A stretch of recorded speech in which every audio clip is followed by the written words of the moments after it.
So that was a look at what could have happened inside the cockpit. Now, there are several questions that still remain. Let's get you what are the findings that we have found, that has been found in the 15-page report. It's a fairly detailed report, but still there are many questions that remain. Now, the fuel switches have been flipped to the cutoff position mid-air. So this happened mid-air. There is no explanation on what happened. Was it manually done? Was it a mechanical failure that led to it going to the fuel switch off mode? Those are questions that still remain. The fuel switches changed to the run just seconds after that. So just seconds later, first it was in the cutoff position, and that is when the panic set in. But then within seconds, it also came to the run position. Again, questions still remain on, was it manually done? What happened? These questions still remain. The engines lost power right after takeoff. This is what the finding is. This is what is mentioned in the probe report, that the pilots also tried to restart and one of the engines was partially recovered. There were two engines. Remember, a lot of questions were asked. How is it possible that both the engines failed? And now details coming in that there was one engine that also partially recovered, but it couldn't make it in time to ensure that the flight could take off because of the altitude that it was in. The pilots tried to restart. One engine was partially recovered as well, but that was not enough. The cockpit audio has also been captured. Remember, there was a lot of conversation about how the cockpit audio could provide some answers as to what could have happened. So it has been captured and it shows the pilots talking about what has happened. Why did you cut off is what one pilot is heard asking the other. This is about the fuel switch. So one pilot is asking the other, why did you cut it off? And then the other pilot responds and says that I did not. In fact, details have also shown that the pilots were well rested. They had passed the alcohol test as well. So it was not like they had not got enough rest. They were not rested. They have passed the health report as well. Apart from that, the plane also had enough fuel and was also within the weight limits. These were, remember, some of the theories that were doing the rounds. Did it not have enough fuel? Was there something wrong with the fuel in the aircraft or not?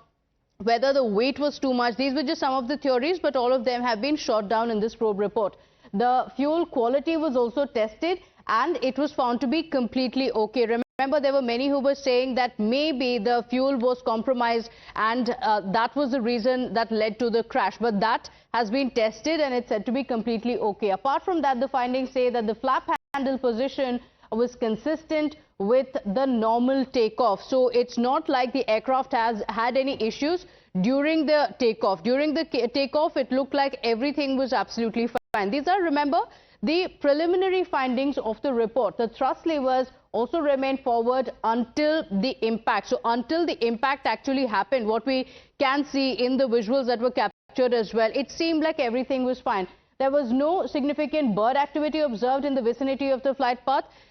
Initially, there were also details that there could be a bird hit. That was one of the theories that was floated, but that has also been ruled out completely, with the findings saying that there was no significant bird activity that was observed. My colleague Tejashree is joining us on the broadcast with the details. And Tejashree, while the report, the 15-page report, does answer some questions, it does leave many questions unanswered, and questions still remain on what actually happened. Even if the fuel switch was cut off, was it manually done? Was it a mechanical error? And what happened? These questions remain.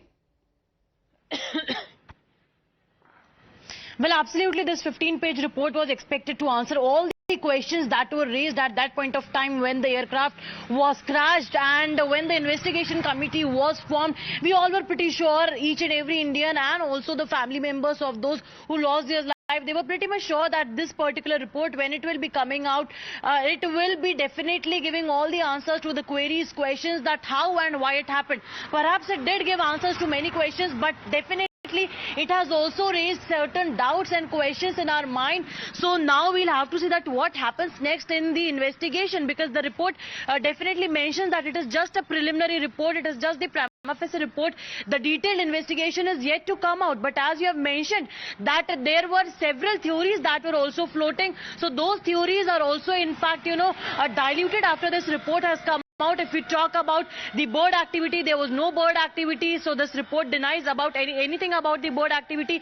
Next, if we talk about what happened, was there any problem in the aircraft during the takeoff, That theory is also completely demolished, because the report also mentions that the aircraft during the takeoff was completely fine, and all it mentions about the fuel cutoff button. So how it happened, that is the major question that is still to be answered, and that's what the experts also have been saying, that the pilots, both the pilots in fact reignited the engine so that means they restarted this entire engine, but still due to less time, they could not the engine could not gain as much as power it requires for the complete takeoff. And also in fact experts also talk about that, how if this particular plane that crashed could have been at a certain height, then it could have been easier than what the situation was on that particular day, because you see it was just after 30 seconds of the takeoff, so that is why the distance was very less, and it made the situation a completely difficult.